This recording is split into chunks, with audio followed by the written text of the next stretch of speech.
Hello and welcome back to another Club World Cup Fantasy video. Today we're going to take a look at my team selection for Matchday 2, but we're also going to have all the information that you're going to need if you are planning for Matchday 2 as well. We've got clean sheet odds, goal odds, all that kind of stuff, fixture difficulty, and we've also got my short list for the players that I would be wanting for Matchday 2. So make sure you do stick throughout the whole video so you don't miss out on anything that might be useful to you. If you do enjoy the video, make sure to leave a like as well and subscribe if you are new, because we've got lots more Club World Cup content coming throughout the tournament. We are going to start off with how my Matchday 1 team is getting on so far, so let's jump straight into it.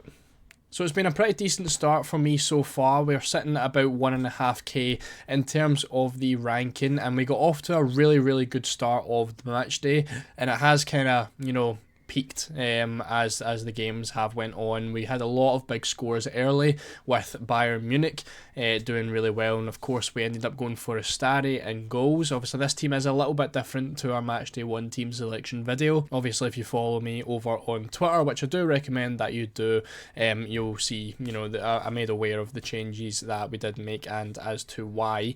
So we had Astari, who obviously saved a penalty, done really well, under 5% owned, the cheapest goalkeeper in the game, picking up a 14-pointer, which was fantastic.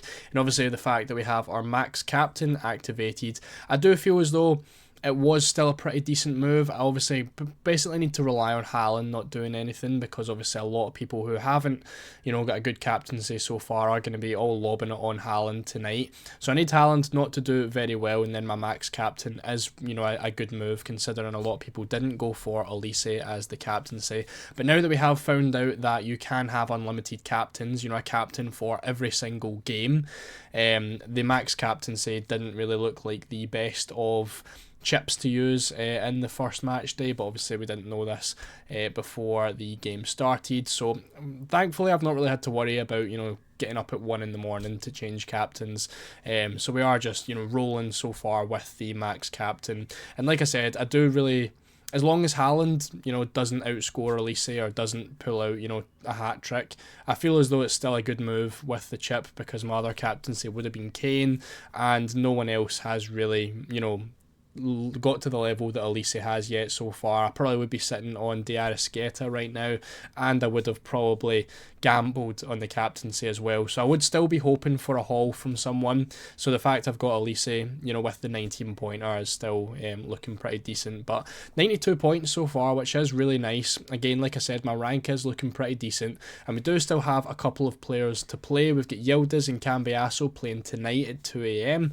We've got Haaland playing at 5 o'clock, and Trent is playing in the 8 o'clock game as well. So hopefully we can see some nice hauls from those guys and potentially get into the top 1k for Matchday 1, which would be absolutely brilliant and a fantastic start as well. Was a little bit unfortunate with Dumfries as well. There was a lot of late news that did come out after the deadline, of course, that he was unavailable to play and wasn't going to play for Inter Milan. He should be okay for Matchday 2 though, so I'm going to be keeping him in the team. The injury doesn't look bad. I think it was just a little bit of fatigue, so he should be alright. Just a little bit unfortunate that we did have him for Matchday 1. So looking ahead to Matchday 2 then, we do have a lot of nice fixtures for a lot of our big teams. You can see the dark green section is looking pretty favourable. We do have the likes of Benfica, who are now given a 100% chance of beating Auckland in Matchday 2 after their 10-0 thrashing with Bayern Munich. We've got the likes of Man City above 90% at 94. We've got Bayern and PSG and Real Madrid all with an 83% chance of winning their matches. Inter Milan with 81 and Juventus with 80. So we've got a lot of good teams to pick from in Matchday 2, so a wild card could be on the cards for a lot of people. There is something that I would like to consider with the wild card if you are using it in Matchday 2, to potentially get unlimited transfers for Matchday 3. We've obviously seen a lot of problems with this game so far. Now if you're going to use I'm obviously not confirming this is just a hunch based on what happened in FIFA's World Cup game a couple of years ago. If you do use a wild card in Matchday 2, we saw the deadline being brought forward by an hour in Matchday 1. You could make transfers for Matchday 2 in that hour before the first kickoff. Now, if you're going to use a wild card, you could potentially get unlimited transfers in that hour for Matchday 3. Now, this is just a total hunch. it's just something to keep an eye on if you are going to use your wild card. Again, a huge exploit in the game. I'm not going to be doing it myself. I'm going to be sticking to my normal plan using the 12th man chip, which I will talk about in a little minute. But if you are using a wildcard, just keep an eye out in case you can get unlimited transfers again for match day 3. Hopefully that's not the case, because that would, again, be very unfair and very broken in the game. So, you know, it's just, like I said, something to keep an eye on just in case it does happen. But anyway, back to the teams. We've got the likes of Atletico Dortmund and Fluminense as well are given a 73% chance to win their match as well. So if you know of any, you know, cheap gems within Fluminense and Palmeiras, match day 2 could definitely be the week to look at those guys. So a lot of good players to pick from. We've got goal odds and clean sheet odds coming up, so let's jump into it. So Benfica are obviously going to be our number 1 team for this week. Basically, whoever plays against Auckland is going to be the team that you want to be targeting. 76% of a clean sheet, which is obviously massive. There doesn't seem to be a lot of, you know, good Benfica defenders in terms of attacking returns outside of Otamendi, who again did pick up a little bit of an exploit after winning a penalty. He, you know, get 2 points for winning the penalty, and they get 3 points for the assist after the penalty was scored as well. So he ended up getting 5 points for winning that penalty, which does seem a little bit, you know, poor in terms of, you know, points planning, but 5 points he got for winning that penalty. He's probably one of the only, you know, Benfica defenders that you can really expect, you know, potential attacking returns from, because I think he does get on the score sheet quite a bit. Juventus, you've got a few defenders as well that you can go for. They've got a 68% chance of a clean sheet. Cambiasso, a really good one. Lloyd Kelly looks like a good option.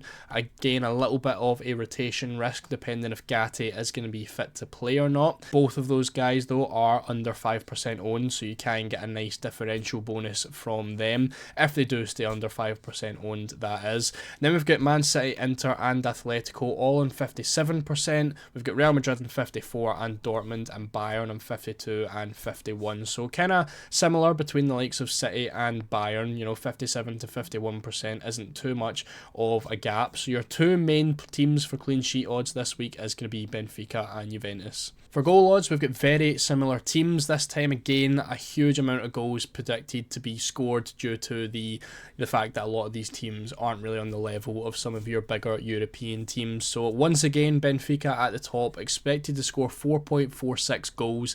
Now the thing with Benfica as well, after drawing against Boca Juniors, they're probably going to have to really rely on goal difference, because you would expect Boca Juniors and Benfica both to lose against Bayern Munich, which means after them to drawing, it's going to be very much down to goal difference, because they both should beat Auckland. So Benfica are very likely to come out against Auckland and try get as many goals as possible to try and boost that goal difference up to potentially put them ahead of Boca Juniors in the group standings by the time the group stage is finished. So Benfica expected to score a lot of goals. You know, the 4.46 is just a guide. I would expect that probably to be more than that. Maybe you're looking about 6 or 7 from Benfica, maybe up towards the 10 mark.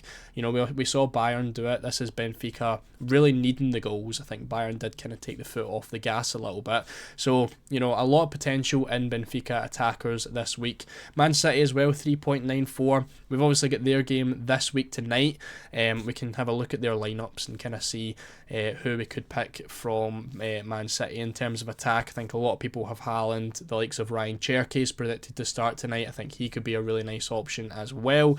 But a few Man City players that definitely look like good options. PSG as well, this is the time to get PSG players in after a 4-0 thrashing of Atletico Madrid in match day 1. You are going to be wanting to get PSG attackers in for their match against Botafogo in match day 2. Dembele, Kvaratskhelia and Doué are going to be your main guys, and potentially Hakimi and Nuno Mendes for that attacking return potential as well in defence. Inter and Atletico, a little bit, you know, less options available. I still think they do have really good ones, more so in the striker positions. Lautaro Martinez, you know, a Griezmann or Alvarez for Atletico are still looking like really good options. And even Bayern Munich, you know, I think for me, I'm going to be taking out a few Bayern Munich players, but they are still predicted to do quite well against Boca Juniors in match day 2. Similar with Real Madrid as well. Mbappe, Bellingham, Vinicius Jr., you know, good attacking return potential from those guys with over 2.5 goals expected. So a look at my transfers for match day 2. Again, hits are only 3 points deducted every single time you do take one, so there is a lot more incentive to take some hits in this match, and I plan to take a -6, which isn't really too bad I think at the end of the day, transferring out 4 players and bringing in 4 new ones for match day 2. Now I plan on taking out Kingsley Coman and Harry Kane. Again, Coman, I wouldn't say he's guaranteed to start. I think the likes of, Sani could play in there. Musiala, obviously coming off the bench, does have a chance of starting as well. So Coman would definitely be one to come out for me. Harry Kane, again, ideally I would like to keep him, but I do think the fact that there is only 3 striker spots, I would like to, target the fixtures a little bit better. Boca Juniors isn't the hardest fixture in the world, but it's also not the easiest in the tournament, so I'm going to be taking him out. It also frees up some budget to get in some of the guys that I do want to be getting in. We've got D'Arrascaeta coming out for Flamengo, again one of the cheap midfielders, and he's going to be coming out for someone a little bit more expensive. The same with Moura, my Porto defender, picked up 7 points in match day 1, which was fantastic. He is going to be coming out for 8 Nouri. Obviously Man City, have really good fixtures in match day 1 and match day 2.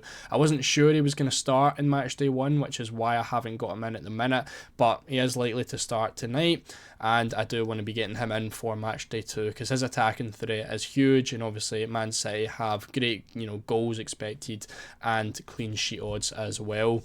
Now my other transfers, obviously Doué coming in. I would prefer to get in Ousmane Dembele, but he is just a little bit too expensive for what I can afford. So Doué, I think he should be playing at striker with Dembele back. He played at right wing in the previous match, obviously down as a midfielder is going to be fantastic.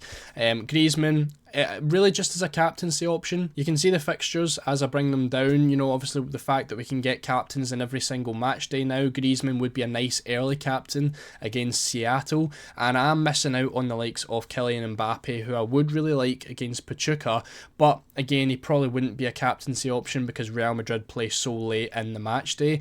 I would expect to have had a good captaincy score at that point, so going for Griezmann, hoping he can do quite well against Seattle, and I obviously will be missing out on Kylian Mbappe and hoping that he isn't going to go nuclear with his points against Pachuca. And then we're bringing in Di Maria as well. He's going to be my third Benfica player, which is going to give me Antonio Silva, Actor Koglu and Di Maria. Now a little bit wary of Di Maria's minutes, but I do think Benfica just field their strongest team, trying to get as many goals as possible against Auckland, and Di Maria does take the set pieces as well. I was very tempted to go for him in match day 1, but I wasn't sure he was going to be starting. Obviously he did, and then scored a penalty as well. So I think Di Maria is going to be right in amongst the goals against Auckland as well if he does start, and he could be a really nice option having those set pieces as well.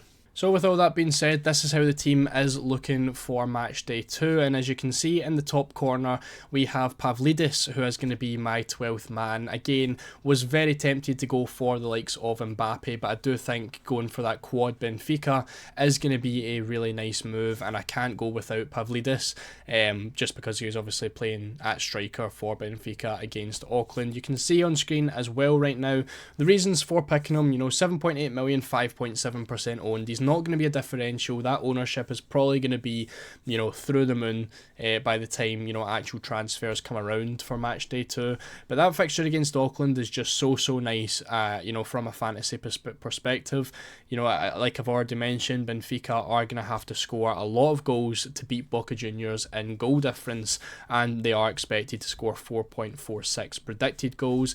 And also Belotti picked up a red card in Benfica's match day 1 game, which means Pavlidis is all but guaranteed to play and get good minutes in match day 2 because he is going to be suspended and not have his backup there. So Pavlidis is definitely going to be coming in. Yeah, the only issue I think with that is he is not going to be able to be captained, but we did see obviously Harry Kane blanking against Auckland. The wingers were the guys that done that well, and I think with the fact that Benfica are playing so early on, there's a good chance you could go for a rogue captaincy option and do a little bit better than Pavlidis does. So I'm going to go for either a Di Maria or Actor Koglu for my captaincy in that Benfica match, and it does allow me just to bring in another striker like Griezmann for my captaincy. Now, speaking on captains, you can see at the bottom of the graphic, we're going to have 10 possible captains here. I've got 10 players from 10 different matches, so we've got a lot of options, you know, a lot of chances at hitting a big score for my captaincy.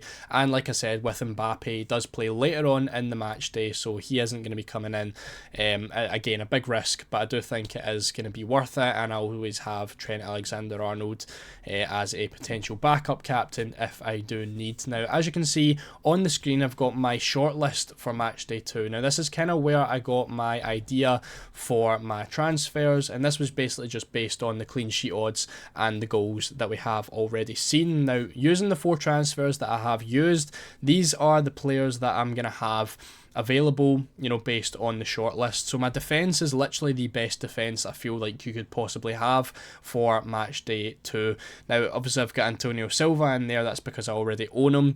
Probably would prefer someone like an Otamendi, but again, a Benfica defender is really the priority there. So I've got 5 defenders there, probably the 5 best defenders you can get for match day 2. In midfield, I've got my 2 favourites, and then I'm missing out in Dembele. He is going to be a big threat, I think, in match day 2, but I do hopefully have Dewey to cover him off, obviously a little bit cheaper, and I still have Elise in the squad as well. And then up front, Pavlidis and Haaland are going to be making the team. Again, big threats in Mbappe and Kane, just going to have to hope that they don't do too well. And then I've got Griezmann in there, and then Yildiz a little bit further back. So personally, I think it's still a really, really solid team. I do think I do have 3 big threats though, in Dembele, Mbappe and Kane, so I'm going to be hoping that they don't do too well, or at least my, you know, substitutes, the likes of Griezmann and Yildiz, are going to do a little bit better, or at least match them as well. And I do think they are still going to be good captaincy choices. More so Griezmann, I think he'll be a big differential, and he can obviously be a nice early captaincy for me. So that is how the team is going to look. Again, it is still Wednesday afternoon, so I'm not going to absolutely lock this in, but that I think is a good rough plan for what I want to be doing with my team. Again, we do still have a couple of teams to look at. You know, the likes of, you know, Casablanca are still to play tonight. If Man City go and beat them 7 or 8-0, I maybe be more tempted to bring in another Juventus player, or, you know, something like that. So there is still a few things that we are going to have to look at between now and the deadline, but this is really where I am planning on going for match day 2, and then using the wild card in match day 3. But that is going to be it for today's video. If you did enjoy, make sure to leave a like and subscribe if you are new. Let me know in the comments what you think of the transfers, and if you would do something a little bit differently, because I'd love to know. And if you've got any questions about anything Club World Cup Fantasy, make sure to drop that in there as well, and I'll be sure to answer them. Like I said, make sure to like and subscribe, and I'll see you all in the next one.